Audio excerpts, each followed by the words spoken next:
Salut tout le monde, bienvenue au podcast Bien Seul, épisode 18. Merci d'avoir cliqué sur le lien. C'est le podcast dans lequel je te raconte qu'est-ce qui se passe dans ma vie et dans ma tête. Fait que si tu te fous de tout ça, qu'est-ce que tu fais là, comme écoute d'autres choses là. Mais si t'es juste curieux de savoir qu'est-ce qui se passe dans ma vie, puis ça fait longtemps que tu m'as pas vu en show ou peu importe, je te raconte ça.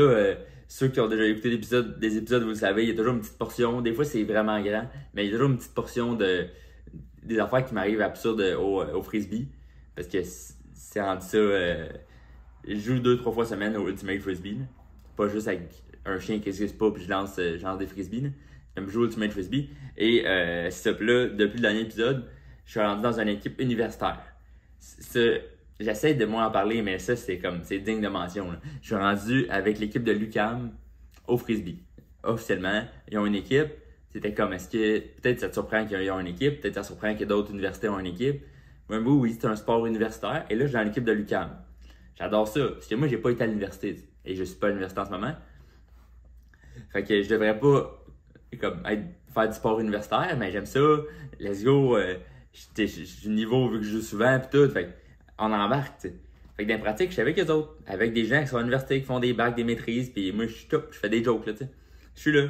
Mais ce que moi j'ai jamais été à l'université, fait que ce que je sais qui existe à l'université, mais que moi j'ai jamais vécu, c'est qu'un peu quand tu es à l'université, ce que j'entends, c'est que toute ta vie tourne autour de la boisson, tu comprends? Que tu bois souvent, qu'il y a des parties, que tu t'amuses. Fait que ça, j'ai pas vécu ça. J'ai lâché le cégep, puis commencé les jokes, puis j'étais dans les bars, mais tu sais, j'ai pas été nécessairement sur le party. Fait que là, vu que j'étais avec des gens qui trippent, c'est le party tout le temps, on a des pratiques à 6h30 du matin. Ça, c'est pas la partie party. L'histoire, c'est juste que à 6h30 du matin, il y a quelques personnes, puis c'est invité à tout le monde, mais si tu veux, tu cales une bière avec le monde. Oui, je l'ai dit vite parce que même moi, ça me surprend, mais oui, 6h30 du matin, on cale une bière, on commence la pratique. C'est ça, c'est ça la drill. Et c'est pas ça la drill, là, comme on fait d'autres exercices après, mais et moi, j'en profite au maximum. Là. Je suis pas un saoulon. Là. Je me saoule pas souvent, je bois pas tant d'alcool, mais j'en profite. Là, je me dis la saison est super courte, comme ça finit à l'automne. Comme ça commence à l'automne, ça finit à la fin d'automne. Fait que là, j'ai peut-être une dizaine de chances de caler une bière le matin avec des gens qui me trouvent pas fou si je fais ça le jour normal. Fait que là, j'en profite au maximum. Je me suis jamais levé à 6h30 du matin depuis très longtemps. L'université me fait ça. Qu'est-ce que tu veux? L'université, ça change un homme. Fait que là, je me lève tôt, puis je cale une bière. C'est ça mon nouveau mode de vie. Qu'est-ce que tu veux? Mardi, jeudi, pendant que tu dors, j'ai calé une bière puis je joue au frisbee. C'est ça. C'est le fun. Je fais des nouveaux amis, du monde de mon âge pareil, là, comme j'ai 24 ans. C'est du monde de mon âge à peu près qui sont à l'université. Mais c'est pas tout le monde qui... tout le monde prend pour acquis que tout le monde qui est là est à l'université. Fait que quand je dis que je suis pas à l'université, il y en a qui s'en foutent, là, genre c'est le fun, il y a des amis. Il y en a d'autres qui sont un peu plus dans le jugement, tu sais. Que s'ils ont toujours été entourés des gens à l'université, ils font juste me demander t'es dans quel programme, puis moi je suis comme aucun. Ah, une session off? Non. C'est fini. T'as fini, t'as ton diplôme? Non, j'ai arrêté au cégep. Ah, t'as ton diplôme de cégep? Je suis comme non, j'ai arrêté le cégep dans le milieu, là. Ah, comme là, je vois le jugement, là, direct, là, comme. Fait qu'il y a du monde qu'est-ce que tu veux, qui sont entourés de gens universitaires, fait que si tu dis que t'es pas dans leur gang, ils te jugent un peu, ils sont comme, ah, hein? Tu sais, ils comprennent pas, là. Mais je suis comme, non, mais je fais des jokes. Je peux pas aller à l'école, je fais des jokes. Comme il y a d'autres mondes dans l'équipe qui m'ont suggéré ou qui m'ont proposé de comme, hey, prends un cours à l'université, un petit cours, peu importe. Même si t'es temps partiel, tu peux comme faire tous les tournois. Moi, il y a certains tournois que je pourrais pas faire. Mais là, j'étais comme, je peux pas prendre un cours, je suis occupé. Je fais des jokes, je fais des podcasts. Je peux pas aller à l'université pour le fun. Déjà que des fois, j'y vais pour des activités qui ont aucun sens, là, mais qui ont aucun rapport avec l'école. Comme aller voter, je vais à l'université, je suis comme let's go dans un tournoi de frisbee ou l'autre fois je t'avais donné du sang avec ma blonde. C'était mon idée de date. J'avais donné du sang parce que je me fais un peu pousser parce que mon père est rendu à 80 dons. Moi j'étais à 1. Puis là, je suis rendu à 2. Mais là, j'étais allé à McGill. C'était super cool. L'année du on est sorti, on a pris l'agenda de McGill, les étudiants, puis là, depuis ce temps-là, on a des rabais de McGill. J'adore. Je pense que je l'ai dit dans le dernier podcast, je suis désolé. Je fais ça vite, là, sur McGill. Regarde, en tout cas, des fois, je vais à l'université, j'aime ça. J'ai jamais été, j'ai jamais payé pour l'université. Je suis dans l'équipe de l'UQAM, ça, c'est trippant. Ça, c'est ça, je le dis. Pour le frisbee. Dernière affaire de frisbee, j'ai fait un tournoi de plage à Oka. Je trouve que c'est incroyable, je me pitch partout, c'est le fun. Et c'est dans la plage. Fait que là, entre 2 games, moi, j'étais allé nager. Parce que j'ai découvert cette nouvelle passion-là récemment. La blonde, pas la blonde, la sœur de ma blonde et son chum à sa sœur. Parce que son chum à ma blonde, c'est moi. Tu comprends la logique. Fait que là, sa blonde, puis sa sœur, puis son chum, ont fait un triathlon. J'allais les voir, je les ai encouragés. Full inspirant. Ça m'a inspiré. Fait que là, j'étais comme nager, je pourris. Je me suis mis à nager un peu.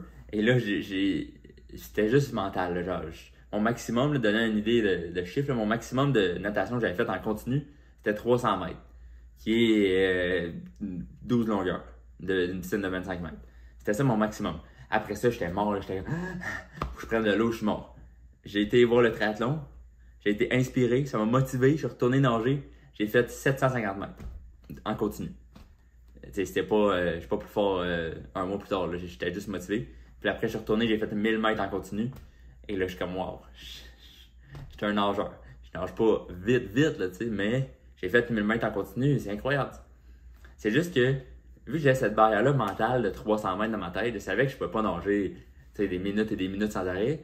Quand j'allais dans les plages, quand j'allais dans les océans, j'ai pas passé beaucoup de temps dans les océans, mais en voyage, quand il y a des gros lacs ou des océans, peu importe, là, genre des plages. Mais mes parents ont toujours eu peur, évidemment, que moi j'aille loin, là, tu sais, t'es loin, tu vas te noyer et tout. Mais même moi, je me mettais une certaine limite parce que j'étais comme, je suis pas un bon nageur. Mais mon rêve, c'est de nager jusqu'au, loin, là, genre, puis de voir la côte, puis c'est petit, puis là, tu reviens, puis de marcher, tu sais, souvent, je marche le plus possible, après, je nage un peu, puis je reviens, parce que j'avais peur. Mais là, j'étais allé à Oka pour le tournoi de frisbee. Entre 2 games, j'ai apporté mes lunettes de la piscine, puis j'ai apporté ça. J'étais allé dans la plage, là, j'ai nagé, puis j'étais comme, je peux nager 1000 mètres en continu. C'est sûr, je vais pas essayer de me pousser à fond et de me noyer, là, je vais essayer d'arrêter avant. Mais j'ai tellement été loin, là. Genre, j'ai vu un bateau au loin, puis j'étais comme, on va essayer de toucher le bateau. Finalement, j'ai viré de bord, là, j'étais comme, je commence à être mort. Puis là, sur le chemin du retour, je me suis rendu, évidemment, là, je suis là, je vous parle.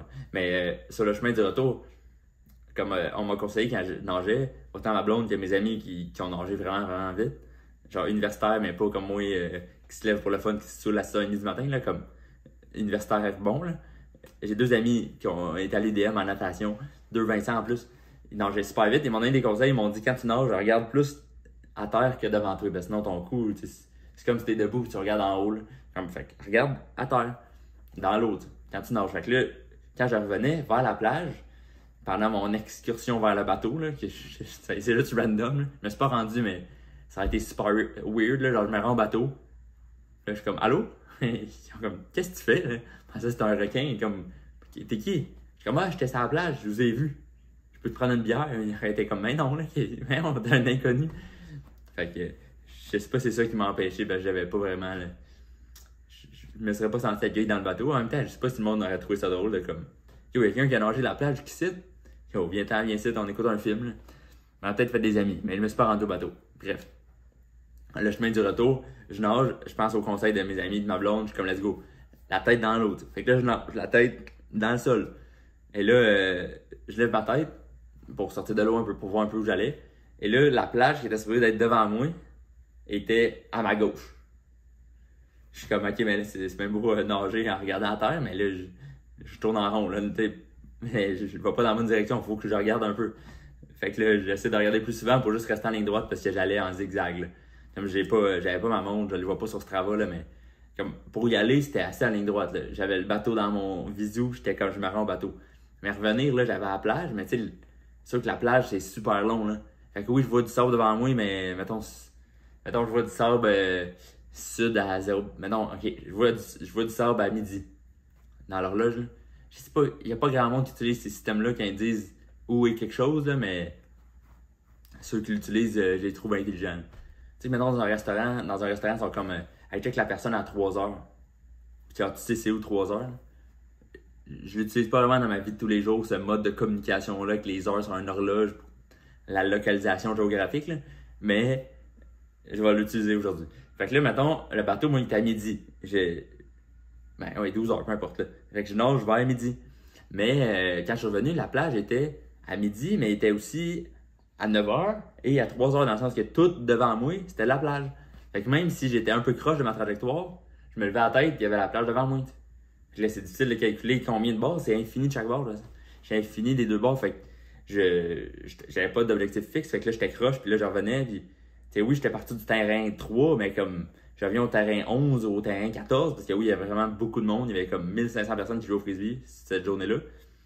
Mais tu sais, c'est tous des terrains pareils, là. C'est tout du monde qui joue au frisbee sur une sable. Comme... Fait que c'était difficile de loin à repérer c'était où mon repère. Fait que j'ai vraiment, là, si j'avais eu une montre, puis j'aurais pu voir mon trajet sur Strava, ça a été ligne droite pour m'en venir, pour aller vers le bateau, puis revenir là, dans les gros zigzags. Là, comme... On aurait pu dire que j'étais sous, mais je l'étais pas. Cette journée-là, j'étais comme en faire de l'activité physique, le frisbee, puis le nager. J'ai pas bu cette journée-là. Mais j'ai nagé croche. Je pensais pas. Comme j'ai déjà marché croche, mais nager croche, c'était la première fois. Bref, je sais pas si vous avez déjà nagé croche, vous me direz. Autre chose, c'est arrivé dans ma vie. Cette semaine, j'ai animé. Pas vrai, cette semaine en tout cas. Cette période de 2 semaines-là, depuis le dernier épisode, j'ai animé une soirée d'humour au Terminal Comedy Club, qui est un comedy club à Montréal. Puis t'es comme, ok, oui, bravo, tu fais des shows, bravo. Oui, mais c'est un beau comedy club. Il y a le bordel, il y a le terminal, il y a le foutoir à Terrebonne. Il y en a comme pas tant des comedy clubs au Québec. Là, puis à Québec, il y a le Ninkasi Comedy Club. Fait qu'animer une soirée déjà juste dans un comedy club de même, c'est le fun, c'est beau, c'est des belles conditions. C'est des endroits construits pour l'humour. Fait que c'est le fun. Et là, il y a l'open mic au terminal et il y a la soirée régulière. Puis là, j'ai animé la soirée régulière là-bas. J'étais comme, wow, tu sais, c'est super. J'étais super content. Puis quand il m'a demandé, fait que c'était le fun. J'étais reconnaissant d'avoir cette opportunité-là. Et pourquoi que c'était encore plus trippant? Je n'ai même pas réalisé sur le coup, mais c'est vraiment avant-hier que j'ai réalisé qu'en commençant l'humour, quand je restais à Chambly, là, genre 5-6 ans, je faisais la porte. J'étais le doorman. Pas le doorman comme vous pensez, là, j'étais pas comme sort du bar, c'est moi qui te transporte en dehors. J'étais juste le doorman d'un comedy club, c'est-à-dire lui qui check les billets. Là. Je pense que les vrais doormen seraient insultés que j'utilise le terme doorman pour ça. Mais j'étais la personne à la porte. Check. Ça me met moins sur un piédestal. J'étais la personne qui vérifie. J'étais un vérificateur de billets. Et faut que les salles de spectacle aillent ça pour vérifier les billets. Fait que là, j'ai fait ça peut-être pendant 1 an. 1 an et demi peut-être. Puis que j'allais voir des shows à Montréal. J'étais un peu dans l'industrie. Je voyais les humoristes quand ils arrivaient. Fait que j'aimais ça quand j'ai commencé le mot. Fait que là, c'est fou de penser que j'ai commencé là à voir des shows. J'ai fait ce poste-là de vérifier l'étiquette, d'aller voir des spectacles. Parce qu'évidemment, quand tu vérifies l'étiquette du show, après, tu peux rester là, t'es payé. Fait que j'ai vu des shows, puis comme 5 ans après, j'anime la soirée à cette place-là, devant quelqu'un qui vérifie des billets, que peut-être dans 5 ans, il va animer, ou peut-être que dans 5 ans, ça ne tente plus de faire de l'humour, ça ne tente plus de voir de l'humour, puis il est tanné, parce que c'est sûr que la job t'envoie de l'humour. Là. Si tu travailles dans un comedy club, autant serveur que boss boy, ou peu importe, à la porte, ou un vrai doorman, t'envoies de l'humour. Là. Surtout dans un comedy club, peut-être dans une salle de spectacle. Des fois, un mardi soir dans du cirque, fait que t'es comment c'est varié, mais un comedy club, c'est vraiment beaucoup d'humour. Fait que faut que t'aimes ça. Sinon, tu vas faire un burn-out d'humour. Tu voudras plus rire. Peut-être comme. Tu vas rencontrer du monde, t'es comme enchanté. Je m'appelle Lucas, mais je veux plus rire. Fait que fais-moi pas rire. J'aille ça. Je sais pas. Je sais qu'il n'y a pas du monde, genre, verbalement qui dit ça, mais. Ça me surprend, mais parce que c'est sûr que j'ai évolué dans le milieu de l'humour, fait que je sais qu'il y a plusieurs types d'humour, puis je suis pas seul qui sait ça, là, dans le sens plein de monde qui sait ça, mais il y a plusieurs styles que je peux différencier, puis je peux conseiller, puis il y a du monde qui trippe plus, moi je trippe plus sur un style d'humour, je fais un style d'humour plus précis, je peux plus préciser les différences des différents styles d'humour parce que je suis là-dedans, puis c'est mon domaine d'expertise. C'est comme genre la bouffe, là, moi je sais pas mon domaine d'expertise, je suis comme ça goûte bon, mais moi sûr que Masterchef puis les vrais chefs de ce monde, ils ont d'autres mots pour dire bon. T'sais, fait que plus t'es expert, plus que des mots pour décrire dans quoi t'es expert, autre que bon. Fait que là, ça me fait juste rire que j'imagine que c'est un manque de connaissances de beaucoup d'humoristes. Il y a un gros truck qui passe chez nous, je sais pas si vous l'entendez. Ok, ouais, c'était un bus. Tantôt, j'ai vu un autobus d'une petite rue. J'étais comme, je vois jamais d'autobus. STM, là, genre le gros autobus. J'étais comme, qu'est-ce que tu fais ça chez nous, là? Bref. Fait que là, ouais, des fois, il y a du bruit chez nous, mais parce que mon studio est chez nous. Turns out, c'est ça. Je suis pauvre, mon studio est chez nous. C'est quand je vais apprendre à parler pour vrai. Je vais louer un studio. Mais pour l'instant, je suis comme, non, apprendre des phrases avant d'avoir des vraies caméras. Fait que bref, je suis chez nous. Là, je disais, ouais, ça fait que là, plus t'es expert, plus que tu peux différencier puis tu peux conseiller les produits à des différentes personnes. Mais ça me fait rire un peu les gens qui sont comme, j'aime pas les humoristes. Puis t'es comme, les humoristes. Oui, tu généralises, mais souvent c'est parce que tu connais pas. Je peux comprendre. Mais comme, les humoristes, comme il y en a tellement. Oui, il y en a tellement, mais il y en a tellement différents. C'est sûr que c'est juste que t'as pas connu celui que t'aimes. En même temps, si t'aimes pas les humoristes, c'est un fardeau pour toi de découvrir un autre humoriste, mettons, à chaque semaine que t'aimes pas et qu'après 12 semaines, tu vas trouver quelqu'un que t'aimes. Fait que je comprends que c'est une tâche, mais ça me fait toujours rire quelqu'un qui est comme, j'aime pas les humoristes. Puis, oui, il y a souvent une partie de moi qui est attaquée parce que c'est ma job et je veux faire ça dans la vie. Puis je fais ça dans la vie, mais dans le sens que je veux continuer à faire ça pendant longtemps. Si t'aimes pas les humoristes, t'aides pas la cause. Mais c'est juste comme non, genre, je vais t'aider. C'est pas moi. Au pire, c'est pas moi qui te trouve d'autres, c'est pas grave. Mais je vais trouver quelqu'un, là. Genre, c'est sûr que t'aimes l'humour, là. Bref. Petite parenthèse sur les gens qui aiment pas l'humour, là. Comment? Vous êtes capable. Je crois en vous. Mais, en fait, un des affaires qui peut peut-être ne pas aider aux gens à aimer l'humour, c'est que là, j'ai écouté l'émission Quel talent. Une émission genre, la France a un incroyable de talent, mais au Québec, là, qui s'appelle Quel talent. Je sais pas pourquoi ils n'ont pas appelé ça le Québec a un incroyable talent. I guess qu'ils voulaient accueillir du monde autre province du Québec. C'est juste c'est difficile au Québec. Je comprends. Quel désir d'inclusion de la part de nouveau. Bravo. Bravo. Mais ça fait que là, on a écouté ça. À date, les deux, trois humoristes, là, il y avait une qui était super bonne, Marie-Christine, mais il y en a deux qui étaient comme. Ça aidait pas la cause des humoristes, là. J'étais comme. Oui, tu sais, c'est de l'absurde. Il y a peut-être du monde qui trippe, mais les juges et le public dans la salle n'étaient pas de ces gens-là. Fait que ça aide pas à aider la cause des gens qui aiment pas l'humour en général. Mais c'est pas. Il y a certains humoristes absurdes, mais même dans l'absurde, il y a différents types. Fait que, oui, j'aime certains humoristes absurdes, d'autres non. Ça dépend. Mais bref, fait que Quel talent j'avais essayé. Peut-être que je vais réessayer l'année prochaine. Si ça pogne, je vais réessayer. Là, je suis comme. Genre, si ça continue l'année prochaine, pas genre. Moi, je suis difficile, si ça pogne pas, j'embarque pas. Là. Donc, j'avais essayé, pas été pris. On va essayer l'année prochaine si ça revient. Ouais, qu'est-ce que je veux dire aussi? Ah oui, autre affaire très importante qui est arrivée, c'est que cette semaine, grosse nouvelle. Hein, quoi? Tu sors un show? Ouais, mon show est en tournée déjà, venez voir, mais c'est pas ça la nouvelle. Grosse nouvelle, j'ai retrouvé enfin ma virginité. Non, c'est pas vrai. Mais j'ai retrouvé ma bouteille d'eau. Puis là, t'es comme, vraiment, pourquoi t'as dit grande nouvelle, puis t'as laissé un temps de suspension avant, juste pour une bouteille d'eau? Attends, je te dis ça, il y a une raison. C'est parce que sur ma bouteille d'eau, il y a un AirTag, une petite puce. Fait que ça, je vais en montrer en vidéo. Si tu sais pas ce qu'est un AirTag, tu vas pouvoir le découvrir en checkant la vidéo. Là. Ben, sinon, ou sur Google, là, comme tu veux. Là. Mais fait que sur ma bouteille d'eau, j'ai un AirTag. C'est pour ça que je suis content de la retrouver. Parce que le AirTag, il coûte 40$. La bouteille d'eau, 15$. Oui, c'est cave, je suis d'accord. Mais j'ai bu de l'eau dans la bouteille d'eau que j'ai retrouvée. C'est juste que cette bouteille d'eau-là, je l'ai perdue depuis juillet. Ou je sais pas si ça vous aide plus dans votre affaire du temps depuis l'épisode 12. Je suis rendu à l'épisode 18. Oui, effectivement, j'ai pas fait un épisode à chaque semaine. Mais depuis 6 épisodes, depuis juillet, que j'ai perdu ma bouteille d'eau. Là, on est rendu en septembre. Mais avec le AirTag, je sais pas si vous saviez ou pas c'est quoi un AirTag, mais c'est un localisateur. Je savais il était où géographiquement. Mais pas plus, tu sais. Mais là, finalement, ça tombe que c'est quelqu'un de frisbee qui l'avait. Ok, j'ai oublié un tournoi de frisbee. J'avais pas perdu un tournoi de frisbee, je l'ai égaré un tournoi de frisbee. Je sais c'était où, je sais maintenant où. Avec le AirTag. Fait que je perds plus rien. J'égare plein d'affaires. C'est ça que je dis à ma mère quand j'avais 6 ans.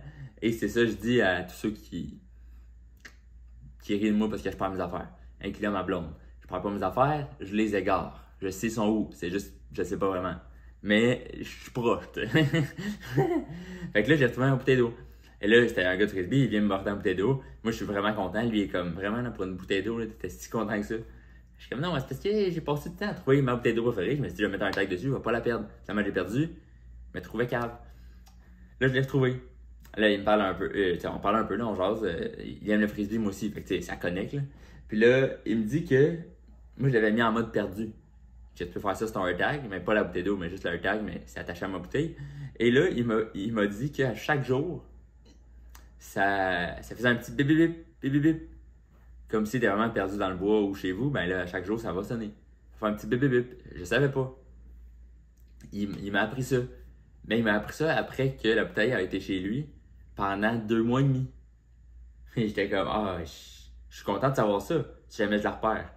Mais je suis extrêmement désolé, là. Pendant 2 mois et demi, ça l'a gossé à chaque jour. À chaque jour, il pensait à moi. Comme, si, je sais pas pourquoi j'ai pensé à ça tout de suite, mais qu'est-ce que tu veux? C'est que c'est un outil si tu veux gosser du monde. Je voulais pas que ça soit ça, que c'est ça que j'ai passé dans ma tête. Malheureusement, il y a du monde qui ont utilisé leur tag pour d'autres façons malsaines, de comme tu mets un tag dans sa coche dans le char, dans peu importe quelqu'un que tu veux suivre, puis là, tu le traces. Faites pas ça. Il faut pas, c'est un crime. Mais à cette heure, les AirTags, si sur ton cell, il y a un tag proche de toi qui n'est pas le tien, ça te le dit. Ah, vous avez un tag qui vous suit. Est-ce que c'est un problème? Est-ce que c'est à vous? Fait que Apple a fait de quoi pour? Mais vraiment de juste mettre un tag à quelque part, le déclarer en mode perdu. Si maintenant tu le caches assez bien, ben là tu peux mettre un tag chez quelqu'un, si tu rentres chez quelqu'un, et le faire sonner à chaque jour, jusqu'à temps qu'il le trouve. C'est un cherche et trouve de. Si ça le gosse beaucoup, il va le trouver vite. Si ça le gosse pas tant, il va le laisser. Puis il va dire, pourquoi il y a quelque chose qui sonne à chaque jour? Puis c'est juste toi qui as mis un tag caché en dessous de son divan. Il ne saura pas. Bref, je sais pas à qui voulait faire ce prank-là. C'est juste ça gosse. Là. Mais peut-être des gens qui sont mal intentionnés. J'espère que non. Là. J'espère que c'est pas juste les 20 criminels qui écoutent mon podcast. Mais bref, fait que j'ai su qu'il y avait cette fonction-là sur ma bouteille, mais sur mon AirTag. Et c'est ça que. Fait que là, je suis vraiment désolé. Puis ça m'a comme réalisé que justement, mon défaut de perdre des affaires, quand ça affecte. Quelqu'un m'a déjà dit ça, là, quand ton défaut affecte la vie des gens, c'est un vrai défaut. T'sais. Comme si tu perds tes cheveux, comme on s'en fout. Là, si t'as des dents accroches, un espace dans tes dents, on s'en fout. Là, dans le sens, ça affecte toi, oui, là, comme let's go, t'es pas laid, là, ça travaille ta confiance, mais si on s'en fout, là, comme là, moi j'étais tout le temps blessé cet été, là, mais genre, ça affecte pas. J'ai aussi des défauts juste physiques que j'ai dit, j'ai aussi des défauts mentaux. C'est-à-dire qu'à mon téléphone, je check des vidéos super longtemps. J'essaie d'arrêter, puis là, il est rendu 1h30 du matin, je suis comme fort. Ça va mieux depuis que je me lève à 6h du matin. Je t'avoue que ça aide beaucoup. Mais c'est sûr que travailler autonome, je suis travailleur autonome et je suis mon boss autonome. Là, mon boss, c'est moi, puis mon boss, qui est moi, veut aussi écouter des vidéos YouTube jusqu'à 2h du matin. Fait qu'on écoute des vidéos YouTube. Fait que bref, c'était tough. Ben tu sais, ça affectait pas tant les gens autour de moi. Mais là, peut-être ma bouteille d'eau, chez quelqu'un, j'étais pas chez quelqu'un, mais en tout cas, il l'a apporté, puis c'était chez eux à cette heure, qui le gossait pendant 2 mois et demi à chaque jour. J'étais comme, ouais. C'est pas qui a dit cette phrase-là, que quand les défauts, ça affecte les autres, ça devient un vrai défaut. Soit un psychologue de renom ou ma blonde qui me dit arrête de perdre des affaires, faut que tu sois sérieux. Je sais pas. Ok, ça c'est fait. Puis là, avec ma blonde, cette semaine, on a été à la pension de crémaillère de mon ami Charles. Il s'est acheté une maison avec sa blonde. Wow, super beau, bravo, là, félicitations. C'est excellent. Le premier ami qui a une maison, là. J'ai un autre ami qui a un terrain, là, mais comme c'est pas une chicane. Là. Qui a une maison, l'autre qui a un terrain dans le bois. Qui a une vraie maison. Félicitations. Mais ça m'a impressionné. Je suis comme bravo. une job stable. Ta blonde aussi, incroyable, tu sais. Et moi, ma blonde, on est 2 humoristes, fait que c'est 2 pas stables.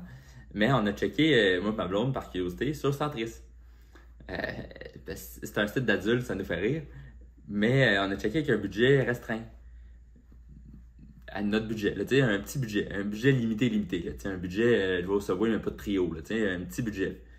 Ou dans n'importe quoi, t'es comme, on ne prendrait pas les chips à 3$. Là, je vais prendre juste le sandwich, juste le Quiznos. T'avais oublié hein, que ça existait, Quiznos? Je pense pas que t'avais plus. Je sais pas comment ça se disait, Quiznos?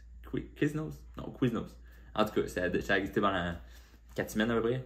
Mais c'est ça. Fait que, on a checké le budget restreint. Puis évidemment, là, dans le fin fond du monde, puis dans le fin fond du monde, on n'a pas checké comme en Asie, là, mais dans le sens que on a checké au Québec et tout, ok, oui, tu sais, plus t'es loin de Montréal puis des grandes villes, moins c'est cher, comprenable. Mais là, on fait des choix à Montréal, fait qu'on a checké une maison, tu sais, mettons en bas de 250 000 à Montréal, mettons, maison ou condo, peu importe, là, avec 2-3 pièces. Puis il y a des maisons. Il y a des maisons dans ces budgets-là à Montréal. Mais sont dégueulasses, là. Dégueulasses, comme, c'est même pas, je sais pas qu'est-ce qui arrive à du monde qui ont des maisons aussi pas chères à Montréal, mais c'est juste, sont moins belles, sont dégueulasses, oui, mais je sais pas qu'est-ce qui arrive aux personnes qui ont des maisons dégueulasses. Mais comme, clairement, il n'y a pas d'agent immobilier parce que leurs photos sont dégueulasses. Puis 2, même leurs téléphones sont dégueulasses, là. T'as une maison à 250 000, là. Pourquoi t'as pas de prendre une photo qui a du sens, là? C'était dégueulasse, ça n'a pas de sens. Mettons, là, sur 10 maisons en bas de 250 000 à Montréal, je pense qu'il y en a 8 avec des trous dans les murs. Dont 5 qui on voit la forme d'un point, fait qu'il y a eu de la violence à quelque part. Puis les 5 autres, c'est juste, ça coule du plafond. Comme, il y a des trous dans les murs. Man, il y avait une maison sur Centris, 250 000, là, comme, faut que tu prennes une hypothèque pour payer cette maison-là, puis la photo, c'est la cuisine, toute décollissée, là. Comme les armoires sont à terre, il y a des trous dans les murs. Puis t'es comme, je comprends qu'il faut que tu le montes, parce que si tu le montes pas, waouh, belle chambre, on va aller voir le reste, puis t'arrives là, la cuisine est déconstruite, t'es comme, ah non, je vais pas faire ça. Mais, tu sais, oui, c'est une maison pour les travaux, mais, c'était une faisait rire, là. À un point, on était comme, il faut mieux en rire qu'en pleurer, on n'a pas de maison à Montréal, en tout cas, vraiment pas de suite. Puis ailleurs, non, on veut rester à Montréal, puis qu'on va rester en loyer, puis tout, mais, comme, ça avait aucun sens, là. Si tu veux rire un peu, là, check les maisons en bas de 250 000, là, tu sais, n'importe quoi, là. T'es comme, ah ouais, ben, ou sinon c'est une pièce, tu sais, pis t'es comme, je comprends, là, mais 250 000 pour une pièce, c'est cher, là, comme, je vais louer un parking, je vais mettre une tente, là, genre, c'est quoi le but, là? T'as une pièce, t'as pas de table, mais t'as un lit, fait qu'il faut que ta table, ça soit ton lit, pis t'es comme, ouais, là, mais ça n'a pas de sens, tu sais. Mais il existe ces maisons-là. Il existe. Peut-être que c'est des vieilles maisons. Que dans le temps, le monde était tellement petit que cette une pièce-là faisait genre 4 pièces. Peut-être. Mais j'espère que le trou date pas de 100 ans, le trou dans le mur. Là. Je sais pas si les gens étaient plus violents avant ou maintenant. Bref. Fait que c'est ça. Et ouais, comme je l'ai dit aussi, c'est ça. Là, j'ai parlé tantôt là, que j'ai nagé et tout, puis je me trouvais fort de pouvoir nager 1 kilomètre. Je vais juste finir en disant ça. Là. Je me trouvais fort. J'étais comme, yes, ça va bien. Je joue au frizz. Moi, c'est le même que j'appelle ça, mais personne n'appelle ça de même. Comme ceux qui jouent sur comment on joue au Ultimate, c'est comme la Ultimate Canada, c'est l'association pis tout. Moi, j'appelle ça le frizz. C'est peut-être pour ça que les gens de l'université, ils m'acceptent pas dans leur communauté. Peut-être. Mais, fait que là, j'étais content. Cet été, j'étais blessé. Là, j'étais en forme, ça va bien. Je peux courir, je peux nager, je peux faire du frisbee. J'aime ça.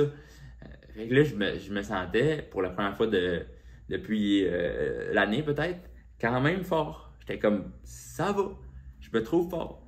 Et là, cette semaine, c'est la vraie semaine, cette semaine, début de la semaine, je me suis pété l'orteil, un petit orteil sur le coin d'une porte. Ça arrive. J'étais comme, ça arrive, là, c'est le... J'oublie même mes affaires, j'oublie que j'avais des orteils. Là, je me pète sur la porte, c'est pas grave. Ça fait mal sur le coup. Une des fois, il a fait quand même la plus mal, là, avec un bon cognage. Là, cognage de quelqu'un qui a des jambes qui sont fortes. Là, je cogne la porte. J'ai mal un peu. Ok, ça saigne pas rien, là, ça passe. Et là, le lendemain, sur le lendemain, je check, puis en marchant, je vais juste plier mes orteils, je sens encore un peu qu'il y a un petit quelque chose je sais pas, un petit quelque chose de pas bizarre, on dirait que c'est pas rétabli encore du choc. Là, ça fait comme 5 jours, là. Si mes deux, je plie mes, on dirait en vidéo, on dirait qu'il fait autre chose, mais si je plie mes deux orteils, là, ma petite orteil, ça, elle fait mal. Je fais juste plier, le plier, déplier, ma petite orteil, elle fait mal. Ça fait 5 jours, là, avec le contact avec la porte, là. Est-ce que je me suis cassé un orteil? Ça serait, encore une fois, une des blessures les plus absurdes. À date, il a essayé de dunker en 2020, puis finalement me blessé. Je me suis blessé à l'épaule en lançant un frisbee. Et là, vraiment, si je me suis cassé un orteil pour vrai en frappant une porte, là, puis pas une nouvelle, là, une porte chez nous, là, vraiment la porte de ma chambre, là, puis il y a 2 pièces, là. Il y a le salon et ma chambre, je sais qu'il y a une porte, là. Fait que c'est ça, pour donner des nouvelles, là, mais pour l'instant, j'ai mal à l'orteil, mais je peux nager. Si tu veux, on peut pas tout avoir, hein. Non, mais je dis ça, je suis pas heureux dans ma vie, fait que ça va, là. Si c'est juste l'orteil le problème, ça va, ça va. Fait que j'ai mal à l'orteil, mais je peux nager. Et je suis rendu drôle parce que j'anime au terminal, puis avant, je faisais la porte. Fait que c'est ça un peu le résumé de l'épisode. Si vous avez aimé ça, ben parlez-en. Peut-être si vous n'avez pas aimé ça, parlez-en pas. Mais si vous voulez venir me voir en show, j'ai encore... je commence ma tournée la semaine prochaine à Terrebonne. Et après, il y a Québec, il y a La Chute, il y a Granby, il y a Saint-Jean aussi. Puis je vais acheter des dates dans les prochaines semaines, sûrement pour Gatineau, peut-être Mont-Laurier. Fait que, vu Montréal aussi, je vais probablement finir la tournée avec Montréal. Et s'il y a d'autres places que vous voulez que je vienne, un grand fan qui écoute tous mes épisodes, il est comme, je suis tanné, tu parles de Frizz, mais je t'écoute depuis Drummond, viens, tu me diras. Mais c'est ça, fait que venez voir mon show, mais mes dates sont toutes dans ma bio, peu importe où tu vois ça, la bio YouTube, peu importe, sur mon Linktree. Et passez une belle semaine, on se revoit très bientôt. Ciao!